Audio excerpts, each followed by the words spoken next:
The American Revolution was an inspiration to black people. They hoped the words of the patriots would apply equally to them, but they were wrong.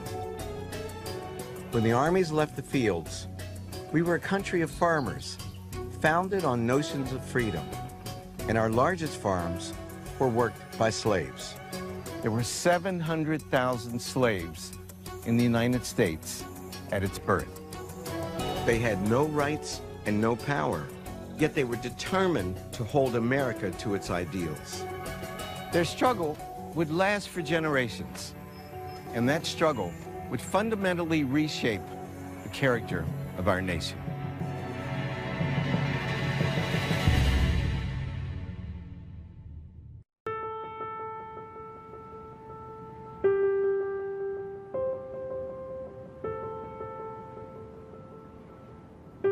Sheffield, Massachusetts. At the time of the American Revolution, this was slave country. Slavery was legal here, just as it was in each of the 13 colonies. But the Revolution brought new laws to this land. And here, in this farmhouse, one slave began to test those laws. Her name was Mumbet. For decades, she served meals in these rooms. Then she heard talk around the table of a new constitution that said all men were free. So Mumbet decided to act. She ran away to the nearby town of Stockbridge, where she convinced a young lawyer to help her file a suit. Other slaves had sued their masters before, but this case was different. Mumbet was challenging the very existence of slavery in Massachusetts. Her argument was that slavery violated the most basic principle of the American Revolution, that all human beings were created equal. It was a powerful argument, and she won. Mumbet's victory echoed across the young nation. Within 2 decades, every state in the North was on the road to abolition. And this political transformation was accompanied by a religious one, as an evangelical revival spread across the country, proclaiming that all races were equal in the eyes of God. You have these big outdoor preaching sessions where people gather in large numbers to hear a charismatic preacher give the word of God. Didn't my Lord deliver Daniel? A lot of it is the language of Exodus, which is something that's very dangerous for a slave society, because when people begin to read the story of Exodus and think about the delivery of God's chosen people from bondage in Egypt, they begin to think about their own delivery. And they begin to interpret that as God's mandate for them to become abolitionists. And so that becomes very important in a white awakening to the evil of slavery.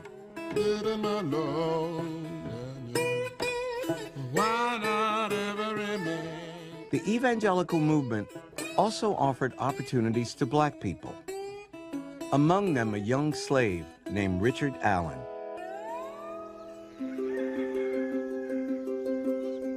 Allen grew up on a Delaware farm much like this.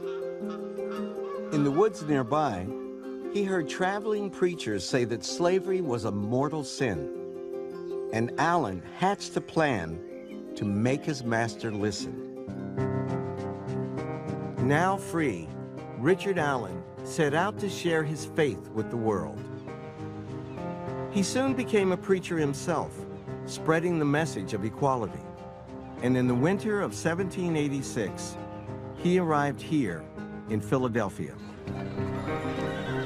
At the time, Philadelphia was the largest city in the United States and home to a burgeoning abolitionist movement that opposed slavery on religious grounds.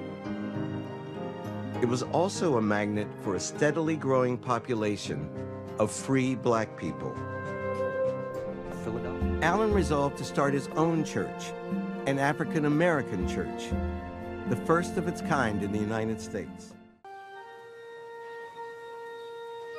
Allen's Church, the African Methodist Episcopal Church, still thrives today.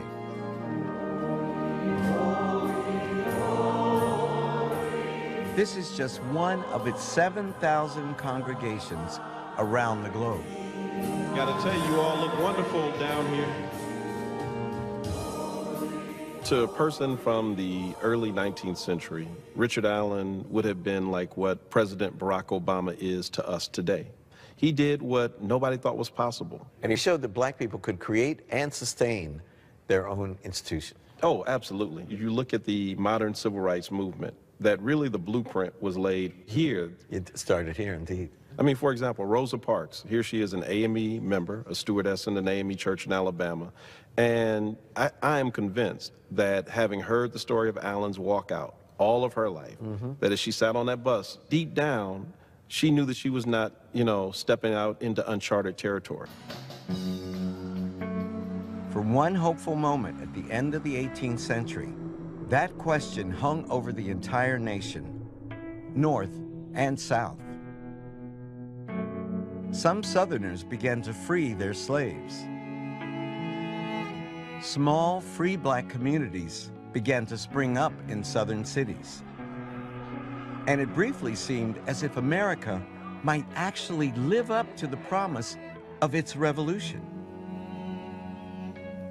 But the moment didn't last. The agrarian South was simply too dependent upon slave labor. Southern lawmakers began to erect enormous obstacles in front of masters who wanted to free their slaves. It was a crushing blow to the African Americans still held in bondage. Cotton is king. In 1781, a New England farm boy named Eli Whitney put together a few boards and rollers. Many of us learned this story as children. Eli Whitney, a Yankee tinkerer, invented a machine that launched the Industrial Revolution. What we didn't learn was that Whitney's cotton gin also launched a new phase of American slavery, a phase in which ideas about black freedom were overwhelmed by the need for black labor. It would be the nadir of African American history. And it all started with a simple white plant.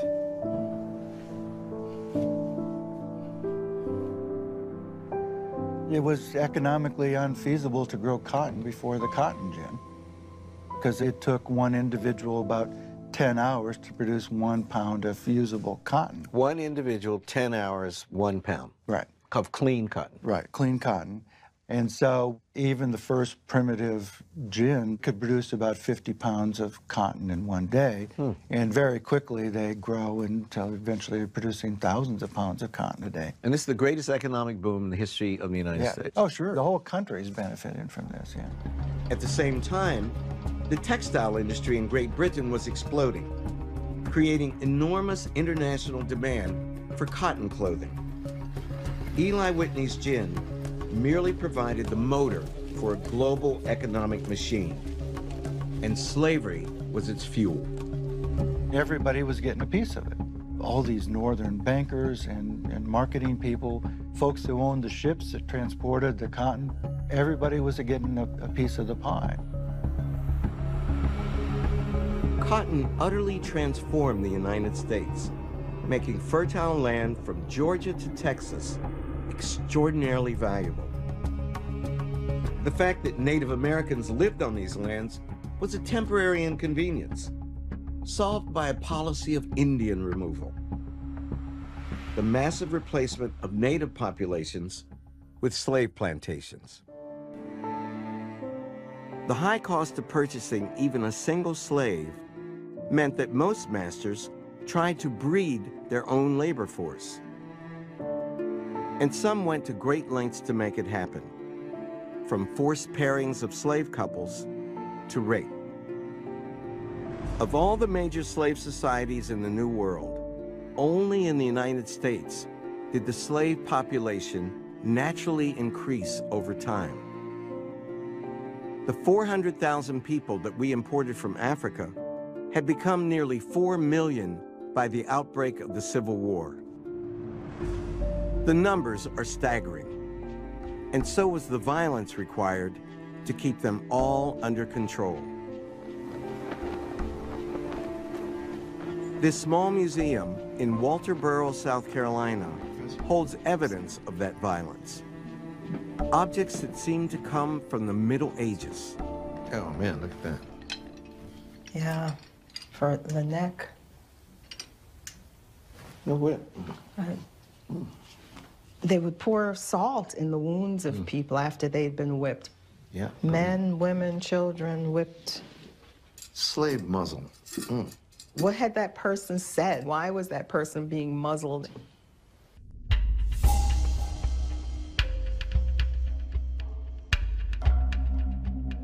It creates this pervasive sense of fear and terror.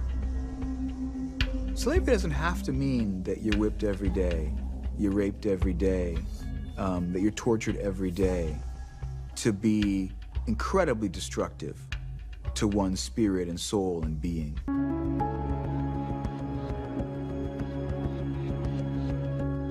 Early on the morning of August 22nd, 1831, a group of slaves crept into the plantation house that once stood on these Virginia fields. They killed the planter and his wife. Then they killed the children. The bloodiest slave revolt in American history was underway.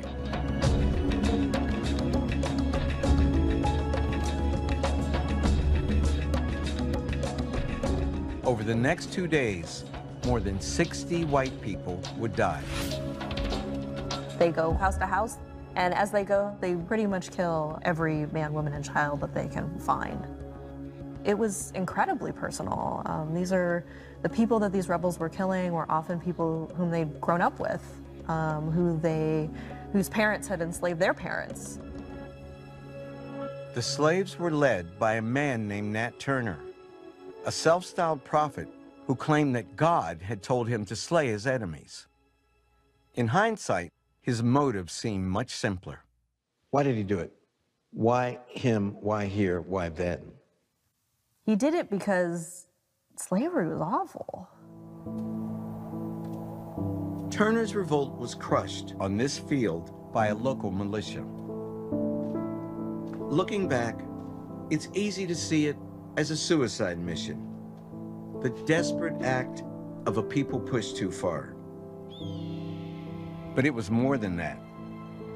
Turner made real the secret hopes of millions of slaves, and he sent shockwaves across slaveholding America.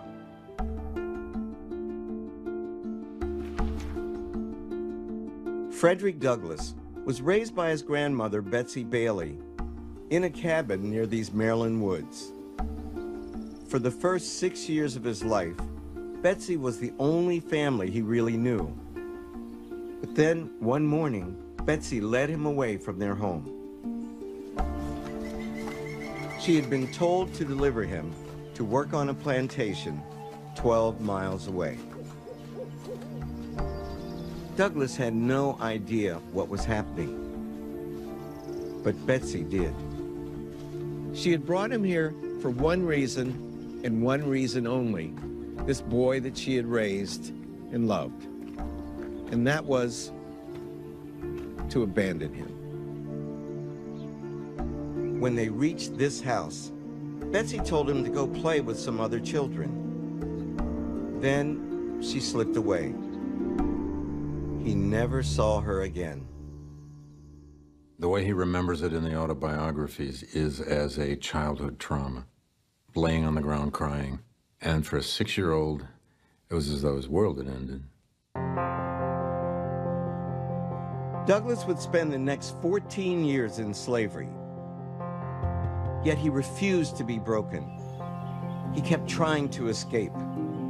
And on his 3rd try, he succeeded. He takes a train. He takes actually 2 trains, 3 ferry boats, goes through Philadelphia, crosses the Susquehanna, the Hudson. So it was highly planned, down to the moment he would jump on the train. Douglas ended up here, in the whaling town of New Bedford, Massachusetts, home to a small, free black community, and central to the burgeoning abolitionist movement.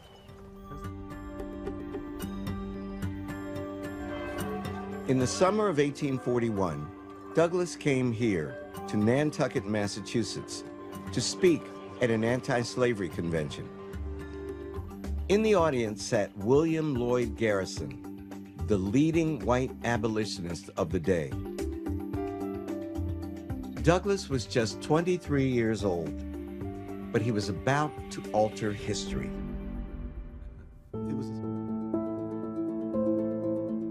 Douglas began to travel the North giving speeches, living proof of our nation's fundamental hypocrisy, showing audiences that a black person was every bit the equal of a white person. Frederick Douglass gave us a critique of the United States that's unique and as powerful as any we've ever had. He's speaking to history, to the nation, to the world, about the meaning of the United States and how it has betrayed its promise. There's no better voice of that story and that pain and that promise than Douglass. I mean, he's the Martin Luther King and then some of the 19th century. Douglass and his allies in the North forced slavery into national politics, making it an issue of intense debate. In the South, slaves pressed the issue themselves by running away whenever and however they could. Their stories filled a growing abolitionist press, giving rise to rumors of a vast network for escapees, soon called the Underground Railroad. Part folklore, part propaganda, the Underground Railroad was never as large as we often imagine, but it was real. A loosely organized network of safe houses in the border states helped more than 20,000 runaways make their way to freedom. The network was run by free blacks and sympathetic whites, and it required immense courage from them all. This is one of the few documented safe houses on the Underground Railroad, and the site of at least one remarkable escape. Mary Corbett heard a knock on the door, and it was an enslaved man who was fleeing, and the sheriff was after him. And he pleaded to her to help him. So she brings him into the house, and they go all the way up to the attic area, and she points to a very, very, very small little door in the eaves and suggests that he try to crawl in there and hide himself. There's a pounding on the door. The sheriff and his posse are with him, and she opens the door and lets them in. And she tells them they're welcome to search any room in the house. Stop, turn around, and here's the cupboard that Sam hid in. That? Yes, Mary Corbett brought him up here, and he squeezed himself in there. My God, it's just so tiny. And the sheriff decided not to look because they didn't think that a man could fit in there. They would have just caught me. I'm too claustrophobic to go in there. I just said, look, let's make a deal. But if the sheriff is after you with his dogs and guns, he might find a way. That's incredible. No wonder they didn't look there. Right. Amazing. As bounty hunters flooded northern cities, black people began to look for freedom in ever more distant places. Small numbers have been running away to Canada since the Revolutionary War. Now, they began to come here, to Niagara Falls on the Canadian border, in droves. Why Canada? No slavery. And no slavery meant no slave catchers. In Canada, a black person could serve on a jury. A black person could vote. A black person could own property. A black person could become a citizen. Canada was for black people what the United States was for white people. The land of the free, the home of the brave. Over 10,000 African Americans fled to Canada in the 1850s, including the most well-known conductor of the Underground Railroad, Harriet Tubman.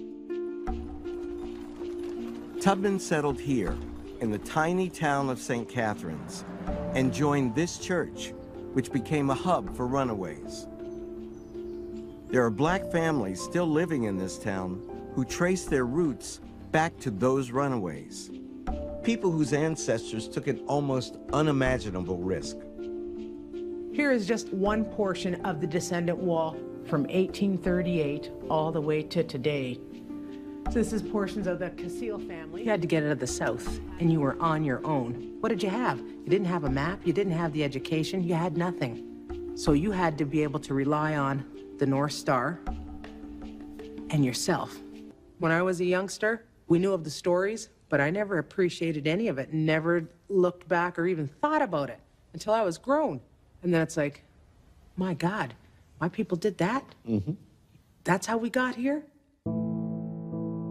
The very existence of these families, an entire community of people descended from escaped slaves, is a testament to their strength.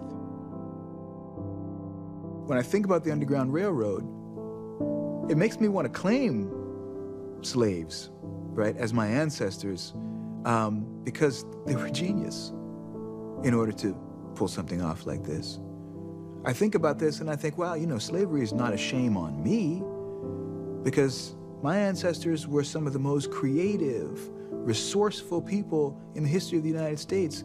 That's a shame on the slaveholders, but there's no stigma that I bear by being descended from people who could do something like that, you know, who could pull something like that off.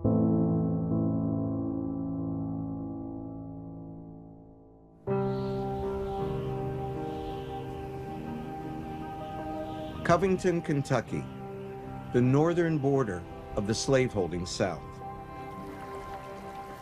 In January of 1856, an enslaved woman named Margaret Garner lived here on a farm. Margaret was 22, she was married with 4 children. Freedom lay just 5 miles away. So she and her husband decided to run. They traveled by night and made it here to the banks of the Ohio River at dawn. This was the barrier between slave Kentucky and free Ohio. It was a 1/4 mile wide and frozen solid. They got here just before sunrise. So they must have been exhausted and terrified. And cold. And cold, yeah. Yeah. And they look over there, and there's nothing but ice. Frozen solid. A natural footbridge. A natural footbridge to freedom.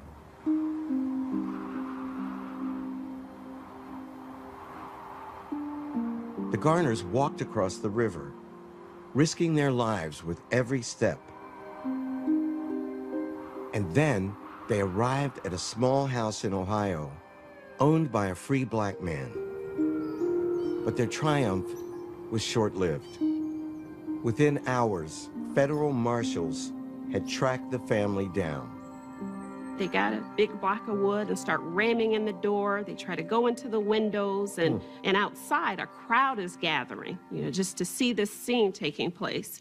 Inside there's mayhem, there's alarm, people are hysterical at the thought that they were so close to freedom and had only enjoyed it for 2 hours. And now, you know, it looks like they're going to be returned into bondage. Nightmare. Yes. Barricaded in the house, Margaret Garner did something unthinkable. As the marshals were battering in the house, Margaret Garner decided, rather than return to slavery, she would kill her children.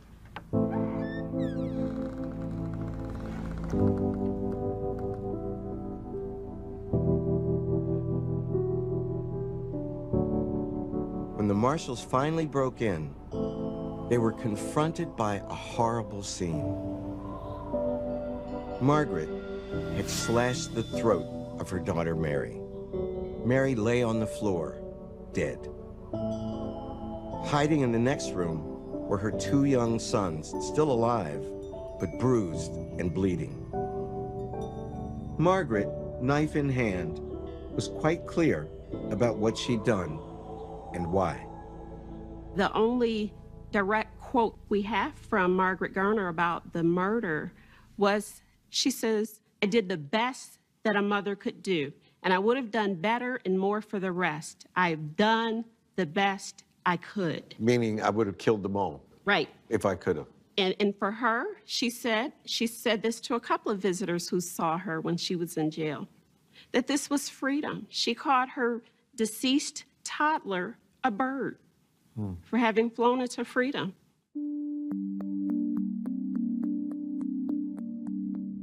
Margaret Garner quickly became a legend, celebrated and condemned across the country. What she had done became fodder for both sides of the slavery debate.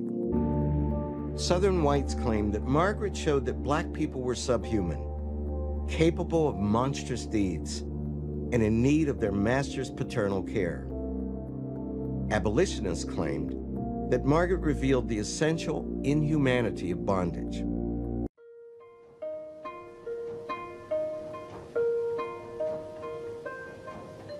Margaret Garner's story had a final tragic turn. An Ohio court ruled that, as a slave, she was property and couldn't be tried for murder. So she was given back to her owner. And here, on a riverboat heading south, Margaret made one last decision about her family. She let her infant daughter, Celia, slip into the icy water and drown.